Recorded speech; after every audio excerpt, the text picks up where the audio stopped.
आज हमें नया चैप्टर स्टार्ट कर रहे हैं, चक्रवृद्धि ब्याज मतलब कंपाउंड इंटरेस्ट। साधारण ब्याज हमने देख लिया।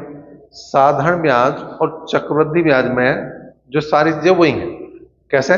जैसे वहां पे मूलधन था तो मूलधन यहां पे भी होना। मूलधन जो धन हमने किसी से उधार लिया वो है तुम्हारा मूलधन मतलब प्रिंसिपल। समय वहां भी था, समय यहां भी है। कितने समय के लिए, कितने टाइम के लिए तुमने वो पैसा उधार लिया या उधार दिया। दर वहां पे भी थी, दर यहां पे भी है, लेकिन यहां पे दर का खेल हो जाए थोड़ा सा। कैसे? साधारण ब्याज जो है वो हर साल लगता है और वो जो है बदलता नहीं। अगर पहले साल 10 रुपए लग रहा ब्याज तो अगले साल भी 10 ही रुपए लगेगा। लेकिन चक्रवृद्धि ब्याज में क्या है? ब्याज के ऊपर भी ब्याज। पहले साल का और दूसरे साल का जो ब्याज होगा वो अलग अलग होगा, क्योंकि पहले साल जो चक्रवृद्धि ब्याज लगेगा वो केवल मूलधन पर लगेगा, लेकिन जो दूसरे साल लगेगा वो मूलधन प्लस पहले साल का ब्याज दोनों जुड़ जाएंगे, तब वो उस पर ब्याज लगेगा। 30 साल की बात करें तो मूलधन प्लस 2 साल का ब्याज लग जाएगा, वो और ज्यादा होगा। मतलब समय के साथ चक्रवृद्धि जो है वो अमाउंट बहुत ज्यादा बढ़ाता है। ज्यादातर क्वेश्चन यहाँ पे 2 और 3 साल के ज्यादा पूछे जा रहे हैं। इससे ज्यादा है कि अगर हम क्वेश्चन करेंगे तो बहुत बड़ी बड़ी वैल्यू हमें, इसलिए क्वेश्चन जो पेपर में आओगा वो या तो 2 साल का या 3 साल का। वैसा ऐसा नहीं कि 4 साल का नहीं दे सकता, दे सके, लेकिन वो कम चांस है क्योंकि कैलकुलेशन ज्यादा बड़ी हो जाएगी। मतलब क्या है? ब्याज के ऊपर ब्याज। पहली बात तो मैंने बताया मूलधन यहां पे भी है, जिसे हम प्रिंसिपल कह रहे हैं, मतलब पी से डिनोट करेंगे। दर साधारण ब्याज में भी तो यहां भी है, आर से डिनोट करेंगे। समय यहां पे भी है, वहां पे भी था, इसे टी से डिनोट करेंगे। और ब्याज जो है वहां ऐसा ही था, मतलब सिंपल इंटरेस्ट। यहां चक्रवृद्धि ब्याज है तो इसे सीआई लिखेंगे हम, जो है ब्याज मतलब चक्रवृद्धि ब्याज, कंपाउंड इंटरेस्ट। ठीक। और सबसे बाद में अगर बात करेंगे तो वो मिश्र धन की करेंगे, वो हो जाएगा तुम्हारा अमाउंट ए। जो अभी तक हमने फॉर्मूला पढ़ रखा चक्रवृद्धि ब्याज का, बड़ा सिंपल सा फॉर्मूला पढ़ रखा, ए बराबर पी इंटू 1 प्लस आर बटे 100 की पावर टी। जो मुझे लग रहा है सभी ने पढ़ रखा होगा, ऐसा कोई होगा नहीं जिसने चक्रवृद्धि ब्याज का जिक्र सुना हो और यो चीज ना आई। यो अमाउंट ही निकलता है इससे सीधा। अगर कभी तुम्हें इस फॉर्मूले से जाना और सीआई को निकालना तो ए माइनस पी करना ही पड़ेगा, और हमारे पास कोई चारा नहीं है। मतलब अगर हम मिश्र धन निकाल रहे हैं और ब्याज पे जाना तो सबसे पहला काम क्या होगा? मिश्र धन में से मूलधन को घटाना और बात करना। और थोड़ा सा अगर हम यहाँ पे, हालांकि हम इस तरीके से नहीं चलेंगे, कुछ और तरीके बताए जाएंगे तुम्हें, इससे भी करेंगे, लेकिन और तरीकों पे ज्यादा जोर दिया जाएगा, ज्यादा बल दिया जाएगा, जिससे तुम्हारा समय बचेगा। एक होता है तुम्हारा, जैसे ब्याज छमाही देय है या तिमाही देय है, तो उस कंडीशन में हमें क्या करना उसकी बात भी करेंगे। उतारो पहले। अब देखो, अगर ब्याज छमाही देय है, ब्याज छमाही देय, छमाही का मतलब क्या है कि हर 6 महीने बाद में ब्याज जो है वो मूलधन में जुड़ जाएगा और उस पर फिर आगे ब्याज लगना शुरू हो जाएगा। फिर 6 महीने बाद में वो ब्याज मूलधन में जुड़ जाएगा और उस पर ब्याज लगना शुरू हो जाएगा। तो अगर छमाही देय है तो दर का तो आधा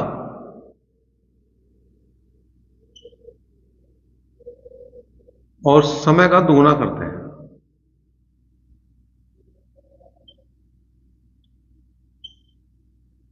ठीक है, दर का आधा करेंगे हम और समय का दोगुना करेंगे। मतलब वो देगा दर 10% वार्षिक है तो तुरंत अदा कर दो उसका। अगर छमाही वाला क्वेश्चन है, दर 5% छमाही रह जाएगी। उसने कहा 2 वर्ष के लिए छमाही ब्याज लगा है, 2 साल की बात करी, ब्याज छमाही लगा रहा, तो कितनी छमाही होगी? 6 महीने के कितने जोड़े बनेंगे? 4। तो 2 दूनी 4, जस्ट डबल करना। 3 साल दिए 6, 4 साल दिए 8, 1 साल दिए 2। ठीक। दूसरी बात, ब्याज तिमाही दे है, ब्याज तिमाही दे है, तो क्या करेंगे, दर का चौथाई, दर का चौथाई और समय का 4 गुना करते हैं, समय का 4 गुना करते हैं। तिमाही का मतलब क्या है, हर 3 महीने बाद में वो काम होगा जो 6 महीने बाद में इसमें हो रहा था, और वार्षिक वाले में हर साल बाद में हो रहा था। क्या हो रहा था, वार्षिक वाला क्वेश्चन है, चक्रवृद्धि ब्याज का क्वेश्चन, तो क्या करें हम, 1 साल का ब्याज लगाओगे, उसे मूलधन में जोड़ देंगे, वो आगे के लिए मूलधन का काम करेगा। अगले साल फिर ब्याज बना, उस ब्याज को हमने फिर जो मूलधन था उसमें जोड़ दिया, फिर वो आगे के लिए मूलधन बन जाएगा। इसमें 6 महीने बाद कर रहे थे, इसमें कितने महीने बाद करेंगे, हर 3 महीने बाद। और 1 साल में कितनी तिमाही है, 3-3 महीने के कितने जोड़े बनेंगे, 4, 3 और 3 6, 6 और 3 9, और 9 और 3 12, 12 महीने में कितनी तिमाहियों में, 4। तो हम दर का चौथाई करेंगे। उसने कहा 10% वार्षिक है, तिमाही की बात करा तो 10/4 मतलब 2.5% तिमाही आ गई। समय का 4 गुना, 1 साल की बात करी तो वो 1 साल का काम नहीं रहेगा, हो जाएगा 4 का, क्योंकि वो 4 तिमाही होगी, तो 1 गुना 4 करेंगे। 2 साल की बात है तो 2 चौक 8, 1.5 साल की बात है तो 1.5 गुना 4, 6 हो जाएगा। ठीक है, तो छमाही में दर का आधा और समय का 2 गुना करते हैं, और तिमाही में दर का चौथाई और समय का 4 गुना करते हैं। इसी क्वेश्चन को मैं कई तरीके से करके दिखाऊंगा। पहले मैं बेसिक तरीके से करके दिखाऊंगा जैसे तुम आज तक करते रहे हो, और उसके बाद क्या क्या तरीके और हो सके वो भी मैं तुम्हें दिखाऊंगा, मेन तरीके। हालांकि एक क्वेश्चन को हम 7 से 8 तरीके से चक्रवृद्धि ब्याज का कर सकें।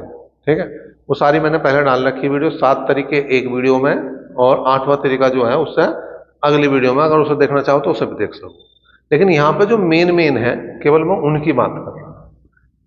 जैसे जो मूलधन है, जो दर है, और जो समय है। ठीक, तो जो बेसिक है वो क्या है, ए बराबर P इंटू 1 प्लस दर मतलब R/100 की पावर T। तो यहां से अमाउंट निकल जाएगा, निकाल लो जी। 10,000 हमारा मूलधन है, 1 प्लस दर 10% है बटे 100 की पावर 2, 2 साल है। 0 से 0 काट दी, 10 कम 10 और 1 11, तो 10,000 गुणा 11/10 मैं कितनी बार लिखूंगा, मैं 2 बार लिखूंगा। ठीक है, 2 जीरो कैंसिल हुई, 11 का वर्ग 121, 2 जीरो और लगाई, कुल मिलाकर जो अमाउंट बना वो 12,100 रुपये बना।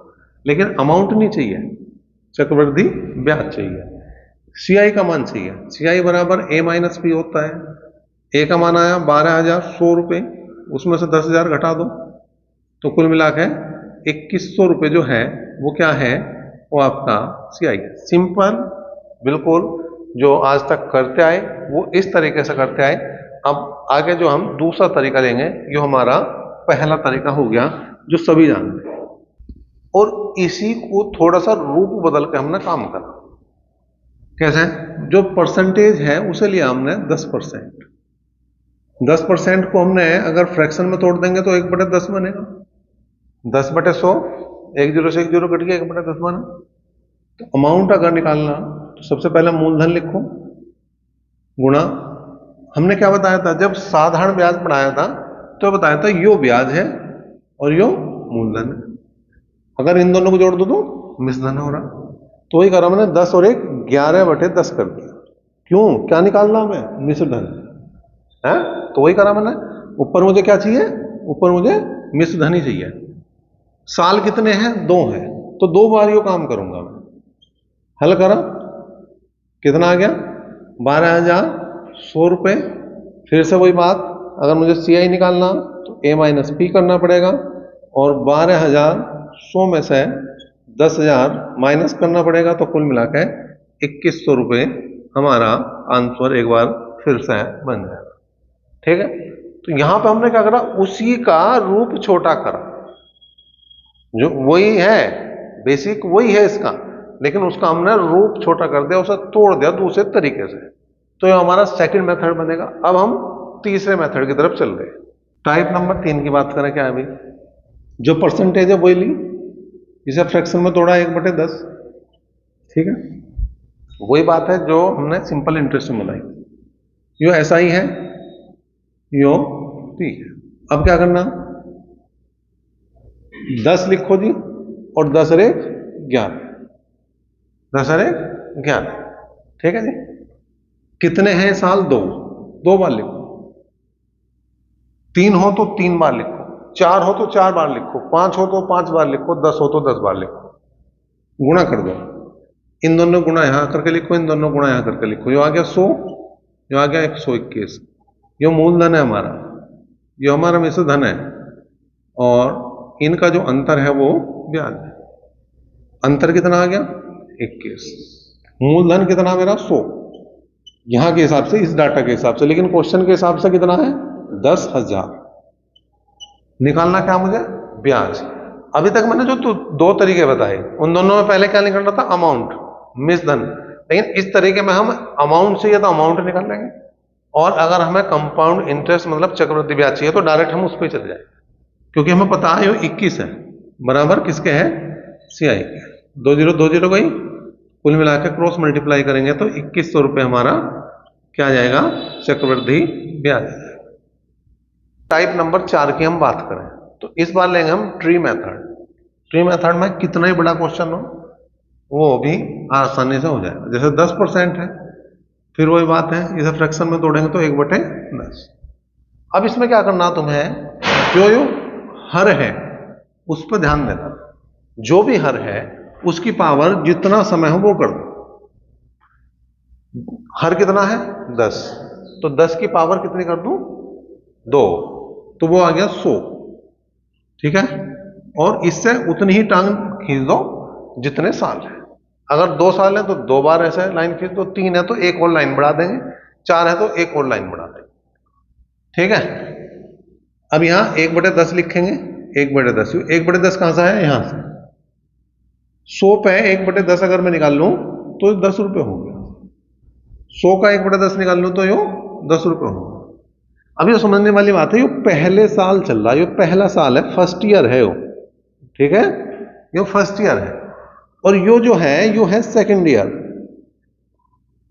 ठीक है, ये दूसरा साल है, और हमने क्या बताया थी कि दूसरे साल पे भी ब्याज लगे, तो यो ब्याज हो गया पहले साल का, इसका 1/10 और निकाल दो, इसका 1/10 और निकाल दो, तो 10 का 1/10 कितना हो गया, 1।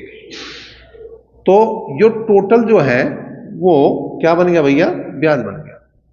10 और 10 20 और 1 21, और जो चौथी पर लिखा जहां से स्टार्ट करा था यू हो गया मूलधन। अगर हमें मिश्रधन चाहिए तो दोनों को जोड़ना पड़ेगा, जो कितना बना हमारा 21, और यो है हमारा CI। अगर मैं दोनों को जोड़ूंगा तो P वो आ जाएगा A। ठीक है, फिर वही काम, 100 बराबर जो है वो 10,000 के हैं, और 21 बराबर वो किसके हैं, CI के हैं। तो कुल मिला के CI कितना आ गया, 2100 रुपये। अच्छा, यू कहां सबसे बढ़िया है, यो वहां सबसे बढ़िया चौथा तरीका है। इसे पहला तरीके से भी तुम आसानी से कर सको इस क्वेश्चन को, लेकिन ये कहां सबसे बेनिफिट वाला हमारे लिए तरीका है, ये वहां है जहां वो पूछ ले दूसरे साल का ब्याज बताओ, केवल दूसरे साल का। वो कह रहा है तुम्हारे साथ केवल दूसरे साल का ब्याज बताना, 2 साल का ब्याज नहीं पूछना, तो दूसरे साल का ब्याज बता सको। पहले साल का तो हो गया 10, और दूसरे साल का हो गया 11। ठीक है, तो अगर उसे पहले साल का चाहिए तो 100 बराबर 10,000, और 10 बराबर पहले साल का ब्याज कितना हो जाएगा, 1,000 रुपये। उसे दूसरे साल का चाहिए तो 100 बराबर 10,000, और 11 बराबर दूसरे साल का ब्याज हो जाएगा 1,100 रुपये। पहले साल का 1,000, दूसरे साल का 1,100, दोनों मिलकर 2,100। तो यो जो है तरीका, यो ट्री मेथड वहां सबसे बढ़िया है जहां तुम्हें पर्टिकुलर किसी एक ईयर का, फर्स्ट ईयर का तो निकालने की जरूरत नहीं है तुम्हें अलग से, क्योंकि फर्स्ट ईयर तो हम जो है साधारण ब्याज के तरीके से भी निकाल सके। Second year, third year, fourth year, fifth year, इनमें से अगर किसी की जरूरत पड़ रही तो इससे बढ़िया तरीका कोई नहीं, इससे आसान तरीके से तुम उस साल का ब्याज नहीं निकाल सकते। पर्टिकुलर किसी एक साल का अगर ब्याज निकालना तो ये सबसे बेस्ट है, इसलिए इसको सीखना भी बहुत जरूरी है। ठीक है ना, पर्टिकुलर किसी एक साल के ब्याज के लिए इसे सीखना बहुत जरूरी है, नहीं तो हम करते रह जाएंगे बड़े बड़े लंबे क्वेश्चन जो है बड़े आसान तरीके से कर जाए, और अगर हम इस तरीके को ना लगाएं तो और तरीके हमें बहुत दूर ले जाए क्वेश्चन से। अब देखो टाइप नंबर 5 की अगर मैं बात करूं तो इसका ध्यान रखो, जैसे 11 है तो 11 का अगर वर्ग करूं तो 121 हो जाएगा, घन करूं तो 1331 हो गया। ठीक है, अगर साल 2 है, अगर मैं 2 वर्ष की बात कर रहा तो तुम्हें याद रखना 2:1, इसे हटा दो, पहला पहला हटा दो। साल 3 की बात कर रहा तो तुम्हें याद रखना 3:1। अब वो काम कैसा करा वो देखो, जो मूलधन है उसका सिंपल सा क्या निकाल लो तुम, जितनी परसेंट दे रखी वो निकाल लो, 10% दे रखी 10% निकाल लो, कितना आ गया 1000। अब तुम्हें 2 साल का ब्याज निकालना, ठीक है, इसकी गुणा कर दो, इसमें 2000 हो गया। ठीक है, इसका क्या करो, इसका एक बार 10% और निकाल दो, कितना हो गया 100, इसकी गुणा इसमें करो और दोनों को जोड़ो 2100। ठीक है, 3 साल का है सपोज करो, तो 3 साल में 3:3:1 है। पहले साल का 1000 था तो गुणा 1000 कर दो, दूसरे साल का 100 था, गुणा 100 कर दो। अब आगे 30 साल की बात कर रहा तो 1/10 और निकाल दो, कितना आ गया 10, तो गुणा 10 कर दो, यो 3000 हो गया, यो 300 हो गया, यो 10 हो गया, सबको जोड़ दो 3310 बनेगा। अगर 10,000 रुपए का 10% की दर से मैं 3 साल का, 2 साल का नहीं 3 साल का ब्याज निकाल लूं तो ये उत्तर बनेगा। ठीक है, अच्छा इसे 2 साल का भी निकाल सके हम, 3 साल का भी निकाल सके, 4 साल का भी निकाल सके, 5 साल का भी निकाल सके, 6 साल का भी निकाल सके। मैं तरीका बता रहा, मेथड यो तो यो ही रहेगा, यो कहां से आओगा और कैसे तुम डायरेक्ट बना सको बिना याद करो वो मैं अभी बता रहा। अगर अनुपात बनाना तो कितनी आसान तरीके से तुम बना सको, ध्यान रखना 11। ठीक है, फिर क्या करो, इन दोनों को ऐसे लिख दो, बीच में दोनों को जोड़ के लिख दो। ठीक है, फिर क्या करो, इन दोनों को बाहर की साइड लिखो, इन दोनों को जोड़ के कितना आ गया इनके बीच में लिखो, 2 और 1 3, 2 और 1। ठीक है, फिर इन दोनों को बाहर लिखो, इन दोनों को जोड़ के बीच में लिख दो 4, इन दोनों को जोड़ के बीच में लिख दो 6, और इन दोनों को जोड़ के बीच में लिख दो। ठीक है, फिर बाहर की तरफ आ जाओ, इन दोनों को जोड़ो 5, इन दोनों को जोड़ दो 10, इन दोनों को जोड़ दो 10, इन दोनों को जोड़ दो 5। ठीक है, और बढ़ाओ, इन दोनों को जोड़ दो 6, इन दोनों को जोड़ दो, इन दोनों को जोड़ दो, इन दोनों को जोड़ दो, इन दोनों को जोड़ो।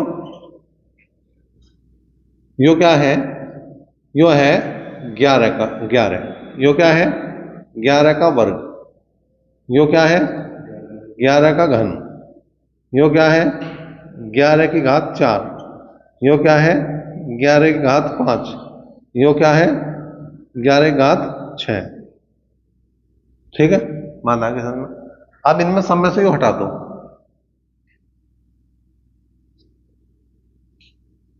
ठीक है, जहां अनुपात लग सकता हूं अनुपात लगा दो, यहां तो अनुपात लग जाएगा सब जगह। सब जगह अनुपात लगा दिया हमने। ये क्या है, इस अनुपात से हम पहले साल का 1 वर्ष का ब्याज निकाल दें। ठीक है, जैसा वो 10,000 रुपए का 10% की दर से 1 साल का चक्रवृद्धि ब्याज पूछे, तो 10,000 का 10% निकाल लो, 1 में गुणा कर दो, उत्तर आ। इससे हम 2 साल का, इससे हम 3 साल का, इससे हम 4 साल का, इससे हम 5 साल का, और लास्ट वाले से हम 6 साल का, और इसी तरह से आगे कहीं तक बढ़ाते चले जाओ। ना तो तुम्हें अनुपात याद रखने की जरूरत, ना तुम्हें रट्टा मारने की जरूरत, विद इन सेकेंड तुम सारे अनुपात बना सकते हो, और सवाल जो है तुम्हारा यहीं तक मेन आओगा। ज्यादा आफत आ गई यहां आ गया, बहुत ज्यादा आफत आ गई यहां आ गया, इससे ज्यादा आफत आने की नहीं, कि जब इससे ज्यादा आफत आओगे तो बस यही सवाल रह जाएगा और नहीं कर पाने का तुम फिर, क्योंकि ये चक्रवृद्धि ब्याज है, साधारण ब्याज नहीं है। 10 साल देते तुम्हें, 20 साल देते, ठीक है, 20 साल अगर दे दिए तो गुणा करते करते घर आना पड़ेगा पेपर से, जब जाके वो गुणा हो सके, और कैलकुलेटर भी फेल हो जाएगा, तो बात नहीं बनने वाली। जब बात नहीं बनने वाली तो काम जो है वो उतना लेगा तुम्हारे से एग्जाम वाला जितना उसे जरूरी है। वो जानना चाह रहा तुम्हारे पे चक्रवृद्धि ब्याज आ भी रहा या नहीं आ रहा, तो वो तुम आराम से निकाल सको इससे। 1 साल, 2 साल, 3 साल, 4 साल, 5 साल, 6 साल, आगे बढ़ जाओ 7 साल, आगे बढ़ जाओ 8 साल, करते जाओ। मैंने तरीका बता दिया तुम्हें किस तरीके से अनुपात बन रहा। अच्छा, 2 फायदे हो रहे, अनुपात का अनुपात बन गया, 11 का वर्ग पता लग गया, घन पता लग गया, 4 घात, 5 घात, 6 घात, कहीं जरूरत पड़ रही तुरंत कर निकाल दोगे, वो भी पता लग गया।